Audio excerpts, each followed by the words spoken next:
तो हाँ जी, आपका नाम है महेंद्र सिंह पटेल। आपकी कुंडली बनी है, कर्क लगन की कुंडली है, राशि है वृष। और आपने जो सवाल मुझे लिख के भेजा है कि आपका सरकारी नौकरी का योग है या नहीं, क्योंकि आप काफ़ी ट्राई कर रहे हैं लेकिन आपका काम नहीं बढ़ रहा। इसके अलावा आपने और भी सवाल लिख के भेजे हैं, बदनामी हो रही है, पीठ पीछे लोग आपकी निंदा कर रहे हैं, ऐसे आपने लिख के भेजे हैं सवाल। तो सबसे पहले देखो जी, आप ये समझो कि जो कुंडली होती है इसमें 12 घर होते हैं। 12 घर आप पहले समझ लो, वो मैं लिख देता हूँ। ये है आपकी कुंडली में पहला घर है, ये है दूसरा घर, तीसरा घर, चौथा, पाँचवा, ये है छठा, सातवां, आठवां घर, नौवां, 10वां, 11वां और लास्ट वाला 12वां घर। अब ये जो 12 घर हैं, इन घरों से आपके जीवन के बारे में कुछ ना कुछ पता किया जाएगा। जैसे कि इस पहले घर से हम पता करेंगे आपका जो शरीर है वो कैसा होगा, हेल्थ कैसी होगी, स्वभाव कैसा, रंग रूप कैसा। दूसरा अगर आपके धन का है, तीसरा अगर छोटे भाई बहनों का, चौथा अगर आपकी है माता, मकान, वाहन का, पांचवा अगर बच्चों का है, छठा घर है शत्रु, रोग, कर्जे का, सातवां घर आपकी पत्नी का है, आठवें घर से उम्र देखेंगे आपकी, नौवें घर से भाग्य देखेंगे, 10वां घर काम काज, पिता, सरकार, 11वें घर से आपकी आमदनी, लाभ, इच्छा पूर्ति और 12वें घर से आपके खर्चे देखे जाएंगे। तो आपने यहाँ पे देखो जी, मेरी दो बातें नोट करनी है। पहली बात, जो मैंने 12 घर लिखे हैं इनको याद कर लो, और दूसरी बात, इन 12 घरों से जो कुछ देखा जाएगा वो याद कर लो। अब आप ये देखो, आपने कुंडली में देखना क्या है वो घर देख लो। जैसे मान लो आपने देखना है अपनी पत्नी के बारे में जानना है, पत्नी कैसी होगी, तो पत्नी का घर कौन सा है, ये 7वां घर। तो 7वें घर से हम आपकी पत्नी के बारे में देखेंगे। अब देखो जी, पत्नी के लिए 7वां घर देखेंगे और 7वें घर में नंबर लिखा है 10। 10 है मकर राशि और इसका जो मालक है वो है ये शनि। तो आपकी पत्नी के लिए हमें इस शनि ग्रह को देखना पड़ेगा। तो ऐसे ही हमने आप मतलब जो भी कुछ देखना है वो घर देखना है, और घर का एक मालक बना होता है, वो मालक देखा जाता है कि घर का जो मालक है वो कौन है, कहाँ बैठा है। अब इस सवाल की आपकी कुंडली है कैसी। आपकी देखो जी, कुंडली में काफ़ी ग्रह अच्छे हैं लेकिन एक दो ग्रह मुझे आपके ख़राब भी लगे हैं। अच्छे ग्रह कौन से हैं, आपका शुक्र बहुत अच्छा है क्योंकि अपने घर में बैठा है, बड़े लेवल पे अच्छा है शुक्र। चंद्रमा बहुत अच्छा है, उच्च का बैठा है। गुरु अच्छा है, मंगल बहुत अच्छा है, सूर्य अच्छा है, बुध अच्छा है। ये तो है आपके ग्रह खराब अच्छे, मतलब शुक्र, चंद्रमा, गुरु, मंगल, बुध, सूर्य, ये ग्रह अच्छे हैं आपके। अब आपके ग्रह खराब कौन से हैं। सबसे ज़्यादा आपका ग्रह मुझे खराब ये शनि लगा है। शनि आपको खराब फल देगा, थोड़े बहुत अच्छे फल देगा लेकिन ज़्यादा खराब फल देगा। राहु की बात करूं, रले मिले फल देगा। केतु भी आपको रले मिले फल देगा, मिक्स फल देंगे। मतलब हमें अभी अभी क्या देखो, आपके काफ़ी ग्रह अच्छे हैं लेकिन एक दो ग्रह आपके खराब हैं, और कुछ ग्रह ऐसे हैं जो रले मिले फल देंगे, अच्छे फल भी देंगे, बुरे फल भी देंगे। अब ये जो 9 ग्रह हैं, जो आपके ग्रह अच्छे हैं वो क्या करेंगे, आपको हमेशा अच्छे फल देंगे भाई, और जो ग्रह खराब हैं वो हमेशा खराब फल देंगे। लेकिन इन ग्रहों का जो असर होता है वो हमारे जीवन में कई गुना बढ़ जाता है जब इनकी चलती है दशा, जब ये इनकी दशा हमारे ऊपर आती है। अब सवाल है कि आपके ऊपर इन ग्रहों में दशा किसकी है। तो दशा जो है वो 2 प्रकार की होती है। एक तो होती है महादशा, एक होती है अंतरदशा। जो महादशा है ये काफ़ी बड़ी होती है और ये आपके ऊपर चली हुई है गुरु ग्रह की। कब चली है, ये अभी चली है, देखो जी 10वां महीना 24 में चली है, पिछले 5 महीने हो चुके हैं चली को। ख़त्म कब होगी, जाके 2040 में ख़त्म होगी। अभी तो देखो जी 5 महीने हुए, चलिए को काफ़ी लंबी दशा है। तो इसका मतलब ये है कि इन 9 ग्रहों में से आपके ऊपर अगर सबसे बड़ा असर जिस ग्रह का है वो ये गुरु ग्रह है, क्योंकि उसकी चल रही है महादशा। अब इसका कितना असर है आपके ऊपर, 80% आपके ऊपर आज अगर असर है वो गुरु का है ज़्यादा। और कुछ असर होता है जिसकी होती है अंतरदशा, वो भी देखो गुरु की चल रही है आपके ऊपर। 10वां महीना 24 में चली है और ये 26 में ख़त्म होगी। तो अभी हमने देखो जी क्या देखा कि आपके ऊपर जो बड़ी महादशा है वो भी गुरु ग्रह की है, और छोटी दशा जो है वो भी गुरु ग्रह की है। अब ये मतलब आपके जीवन में जो चीज़ें भी हो रही हैं, जो आगे होंगी, वो कारण ये बड़ा गुरु ग्रह है। तो इस गुरु का जानना बहुत ज़रूरी है कि आपका अच्छा है या बुरा है। तो पहले मैं इसी की बात कर लूँ। तो गुरु आपका बैठा है यहाँ पे 11वें घर में। 11वें घर से पहले देखो क्या देखा जाएगा। 11वां घर आमदनी का होता है, आपकी जो इनकम है आमदनी। 11वां घर 11वां घर लाभ का भी होता है, बड़े भाई बहनों का होता है, इच्छा पूर्ति का होता है, मित्रों का होता है, काफ़ी चीज़ 11वें घर से देखते हैं। और आपको मैंने अभी जैसे बोला था, जो कुछ हमने देखना उस घर को और घर का मालक देखा जाता है। अब 11वें घर में एक नंबर लिखा है 2, 2 वृष राशि, मालक ये शुक्र देखना पड़ेगा। शुक्र को देख के पता चलेगा आपके 11वें घर के बारे में, 11वें घर की चीज़ों के बारे में। और 11वें घर में बैठे चंद्रमा गुरु को भी देखना पड़ेगा। तो पहले यहाँ पे मैं गुरु की बात कर लूँ तो देखो जी, गुरु सवाल की अच्छे से बोला भाई, गुरु आपको 100 में से 80-90% तक अच्छे फल ही देगा। थोड़े बहुत बुरे फल देगा लेकिन ज़्यादा अच्छा ही है, क्योंकि ये 11वां घर जो है घर अच्छा है। मतलब गुरु अच्छा होने का पहला कारण ये अच्छे घर में बैठा है 11वें घर में। और गुरु इस कुंडली में योग कारक भी है। कुछ ग्रह कुंडली में जो होते हैं योग कारक होते हैं, कुछ मार्केश होते हैं। एक तो गुरु आपका इस कुंडली में योग कारक है, अच्छे घर में बैठा है और अच्छे ग्रह के साथ बैठा है, चंद्रमा के साथ बैठा है, दोनों आपस में दोस्त हैं। यहाँ पे एक योग बना है, इसे कहते हैं गज केसरी योग। जब भी चंद्रमा गुरु के साथ बैठते हैं, क्योंकि चंद्रमा यहाँ पे उच्च का बैठा है, उच्च के चंद्रमा के साथ गुरु बैठा है भाई 11वां घर मित्र, ये साथ में मित्र है इसका। और गुरु इस कुंडली में योग करके, और गुरु का अपना घर है ये 11वां घर। गुरु बैठा 11वें घर में है लेकिन गुरु का अपना ये 9वां घर है। 9वें घर से आपका भाग्य देखा जाएगा। आपका भाग्य कैसा होगा 9वें घर से। 9वें घर में 12 लिखा है मालक गुरु। तो आपका अगर भाग्य देखना है हमें गुरु ग्रह को देखना पड़ेगा। अब सवाल है कि गुरु अच्छे फल क्या देगा। एक तो गुरु आपका भाग्यश है, जिसकी चली है अभी दशा, मतलब गुरु आपको भाग्यशाली बनाएगा। इस दशा में आपका भाग्य साथ देगा भाई। गुरु 9वां घर धर्म का, गुरु आपको धार्मिक बनाएगा, परोपकारी बनाएगा, आपकी धार्मिक कामों में रुचि बढ़ जाएगी, आप पाठ पूजा ज़्यादा करेंगे। आप चाहे नोट कर भी लेना कि जब से गुरु की दशा चली है, पिछले जो 5 महीने हुए हैं अभी चली को, क्योंकि इससे पहले आपकी थी राहु की दशा जो 18 सालों से चली आ रही थी, लेकिन वो अभी चलो ख़त्म हो चुकी है। लेकिन अभी जो गुरु की दशा, भाई मैं फिर बोलूँगा नोट कर भी लेना कि जब से गुरु की दशा आई है तब से आपको काफ़ी राहत मिली है, काफ़ी आपका अच्छा समय शुरू हुआ है। गुरु आपको भाग्यशाली, जैसे मैंने बोला, बनाएगा, भाग्य साथ देगा, धार्मिक बनाएगा। ये 11वां घर आमदनी का घर है, आपको इनकम देगा, लाभ देगा, इच्छाएं पूरी कर देगा। और भी इसकी दृष्टियां भी हैं। 5वीं पड़ेगी तीसरे घर के ऊपर, आपको मेहनती, साहसी। 7वीं यहाँ पे संतान के लिए अच्छा है, पढ़ाई, बुद्धि। थोड़ा सा बुरा फल ये देगा, इसकी 9वीं दृष्टि पड़ेगी 7वें घर के ऊपर, जो कि है पत्नी का घर। यहाँ पे है नीच राशि, थोड़ा सा पत्नी संबंधी दिक्कतें पैदा करेगा आपको, पत्नी से मनमुटाव होना या पत्नी विवाह में देरी होना। अब देखो जी, इसके बारे में थोड़ा सा मैं शास्त्रों में जो लिखा दिखा भी देता हूँ कि जब गुरु 11वें घर में होता है, इसकी चलती है दशा, तो क्या होता है। तो यहाँ पे देखो ये लिख रखा है 11वें भाव में स्थित बृहस्पति की दशा में, ये पढ़ लेना आप यहाँ से लेके यहाँ तक बाद में पढ़ लेना क्या लिख रखा है। तो ये सभी चीज़ें, वैसे इसमें से आधी चीज़ें आपके साथ लागू जरूर होंगी, सभी चीज़ें लागू नहीं होती, मतलब कुछ चीज़ें लागू जरूर होती हैं। यहाँ से लेके 11वें यहाँ से यहाँ तक पढ़ लेना। और गुरु, देखो जी एक और बात है, अगर भाई आपने काम करना है, कोशिश करो गुरु के जुड़े काम करने की, उसमें आपको फ़ायदा ज़्यादा होगा। अब गुरु के जो काम है आपको मैं लिख के भेज दूंगा, वैसे मैं थोड़ा सा आपको दिखा भी देता हूँ क्या काम है।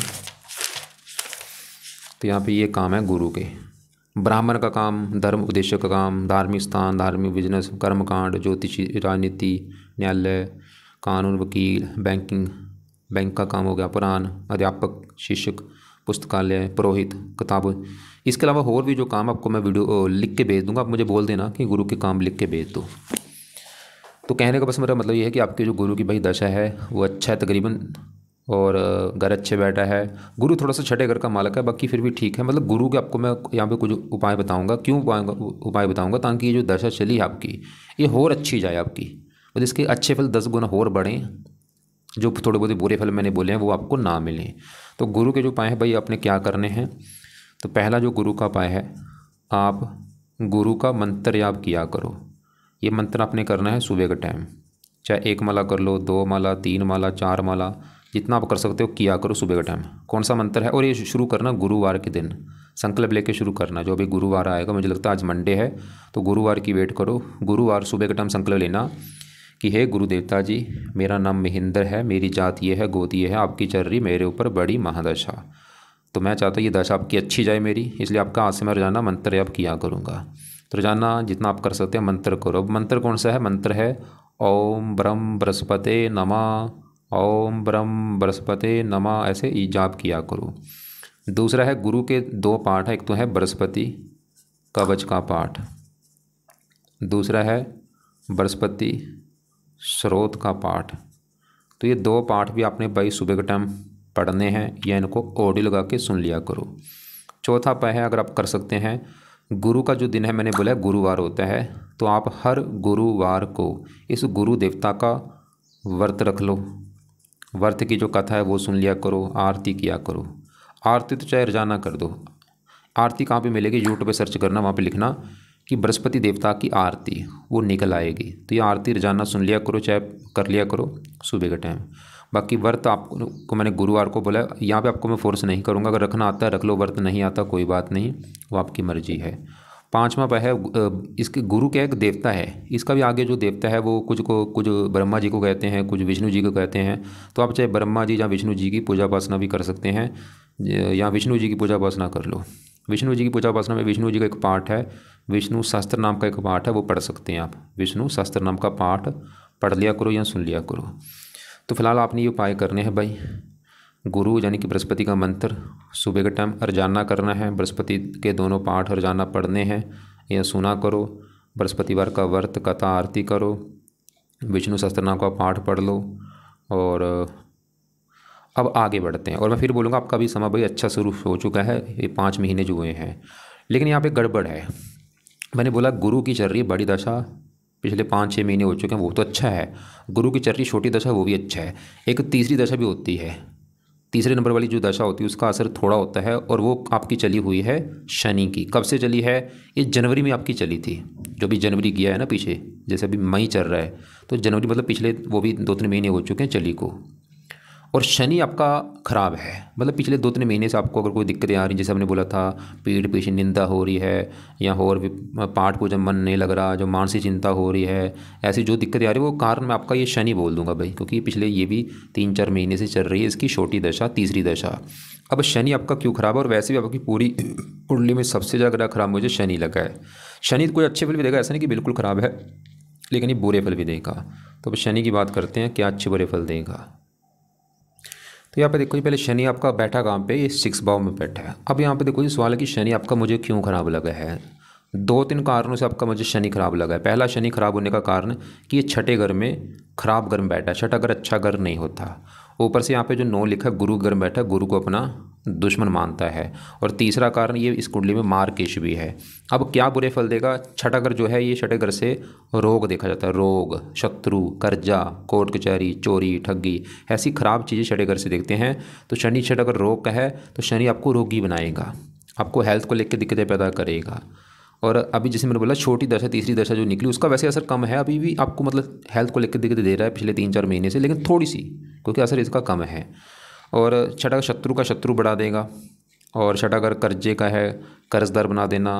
और भी जैसे अब शनि इस कुंडली में 2 घरों का मालक है। एक तो शनि का घर है ये 7वां घर, जैसे मैंने बोला था 7वां घर जो है ये आपकी पत्नी का घर है, कि पत्नी कैसी होगी, 7वां घर देखेंगे। और 7वें घर में लिखा था 10 नंबर, 10 मकर राशि, मालक शनि को देखना पड़ेगा आपकी पत्नी के लिए कि शनि अच्छा है जब बुरा, और शनि आपका है खराब, क्योंकि वो छठे घर में खराब घर में बैठा है, ऊपर से दुश्मन का घर है। तो शनि आपको भाई पत्नी को भी लिख के दिक्कतें पैदा करेगा।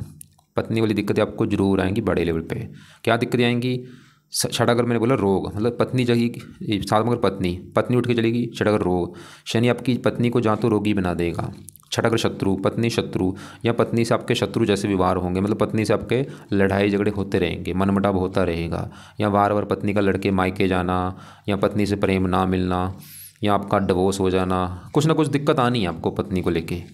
दिक्कत आएगी क्या कन्फर्म नहीं, लेकिन आनी जरूर है, मतलब लड़ाई झगड़े तो होंगे जरूर, ये तो कन्फर्म है। या बीमार होना, और आपके विवाह में देरी भी होगी। और आपका जो विवाह से पहले जो रिश्ता होता है ना, रिश्ता वो टूट भी सकता है, आपका रिश्ता हुआ टूट गया, ऐसी दिक्कत भी आपको आएगी शनि की वजह से। तो अब देखो शनि कितने बुरे फल दे रहा है आपको। पत्नी वाली बुरे फल देगा, आपकी भी हेल्थ ख़राब कर देगा, आपको रोगी बनाएगा, शत्रु बढ़ाएगा, कर्जदार बनाएगा। और ये शीट मैंने बोला, मैं फिर बोलूँगा, पिछले 3-4 महीने से इसकी छोटी जो दशा है, तीसरी दशा, वो आपकी चल रही है। तो भाई शनि के उपाय ज़रूर करो, क्योंकि शनि अगर सही हो गया आपको ये दिक्कतें नहीं आएंगी, आपको पत्नी को लेकर के दिक्कतें नहीं आएंगी, आप बीमारियों से बचेंगे, कर्जे से बचेंगे, दुश्मनों से बचेंगे, और भी कई फायदे होंगे। शनि तीसरी दृष्टि से 8वें घर को देखा, ये शनि का अपना घर है, मतलब शनि का 7वां घर भी है, 8वां घर भी। अपने घर को देखा, वैसे उम्र के लिए अच्छा है, उम्र लंबी कर देगा शनि आपकी वैसे। अब यहाँ पे शनि के जो उपाय हैं क्या करने हैं। पहला उपाय है आप शनि मंदिर जाना भाई शुरू कर दो, खासकर शनिवार को। अगर घर के आसपास है जाना भी जा सकते हैं, नहीं तो शनिवार को जरूर जाओ माथा टेकने। दूसरा उपाय है आप शनि चालीसा का पाठ पढ़ा करो रात के समय, या इसको सुनना है आपने। तो ये 2 उपाय आपने करने हैं। कब तक करने हैं? कर वो भी कुछ महीने तक कर लो भाई, मंदिर भी जाते रहो शनिवार को, और शनि चालीसा का पाठ रात को रोजाना पढ़ना है या इसको सुनना है आपने। अब आगे बढ़ते हैं। आपके देखो जी, यहाँ पे मैं शुक्र की बात करता हूँ। शुक्र कैसा है?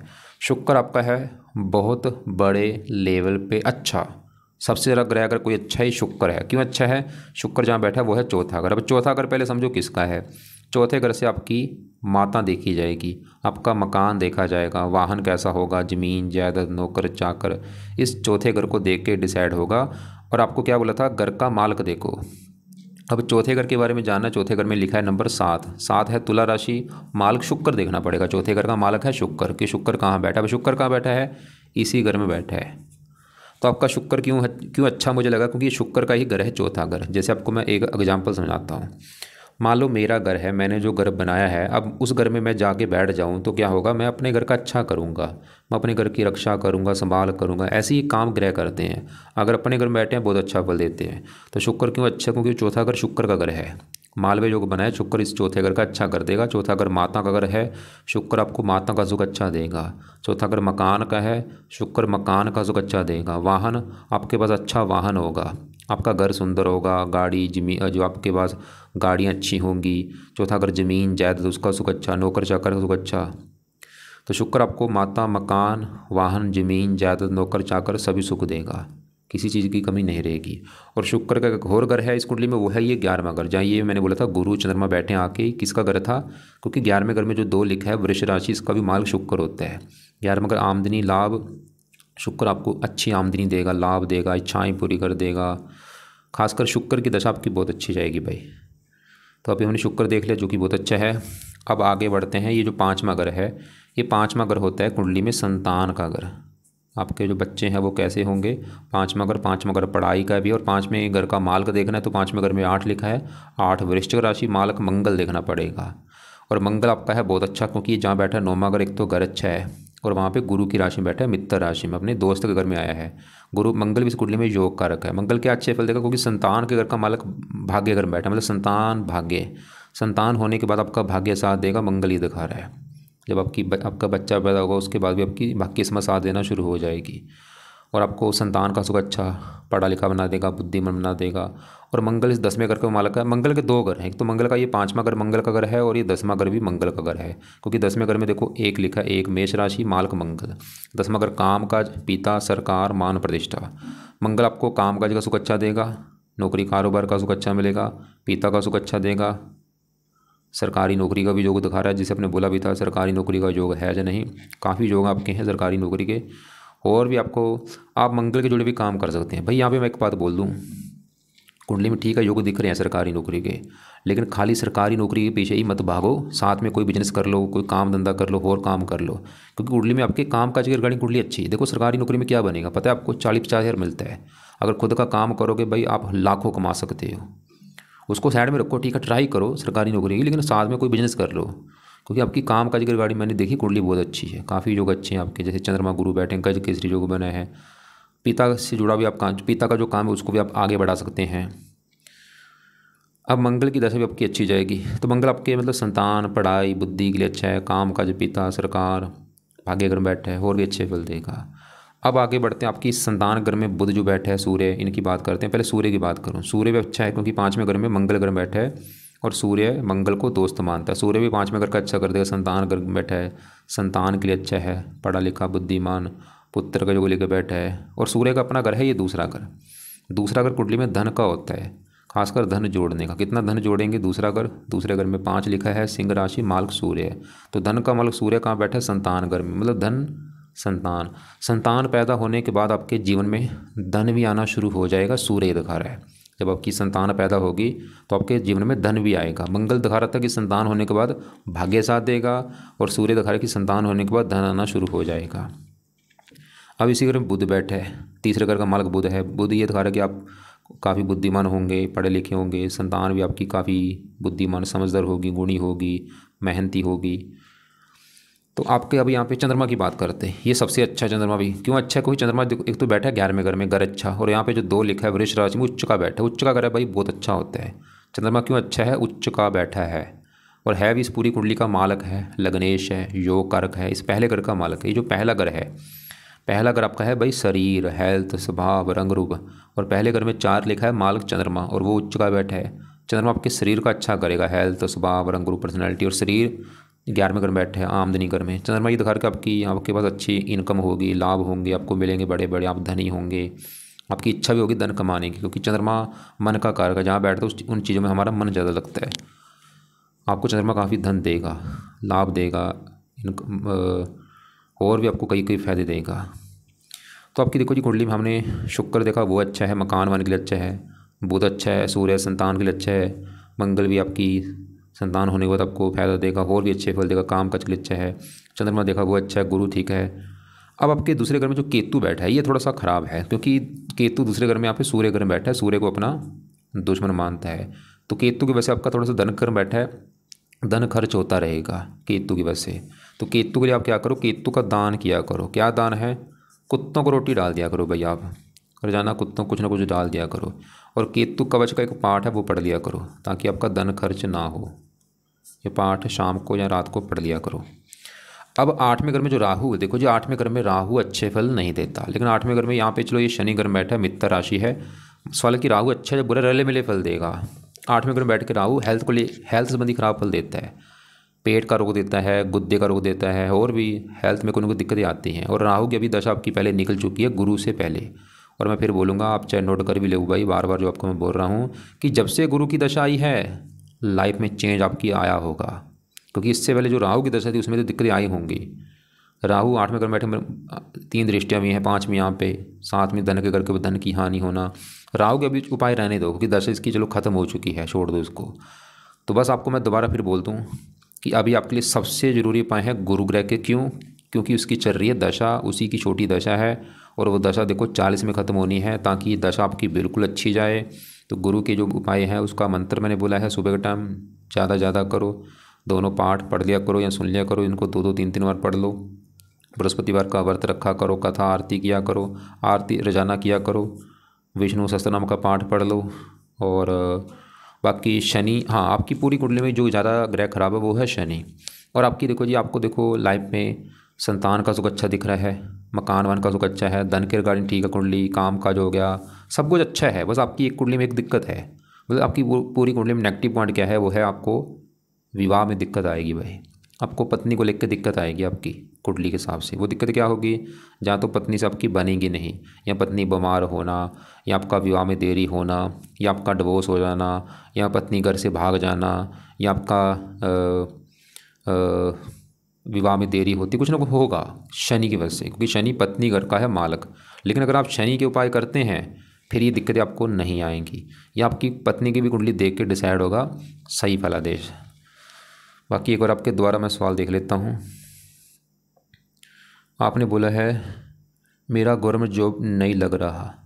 योग आपके हैं, क्योंकि 10वां घर है सरकारी नौकरी का, उस घर का मालक मंगल ठीक है आपका 9वें घर बैठा है। सूर्य सरकारी नौकरी का कारक, वो भी अच्छा है। गुरु की दशा है, ट्राई करो, लेकिन साथ में फिर बोलूँगा भाई टेंशन मत लो, चिंता मत करो।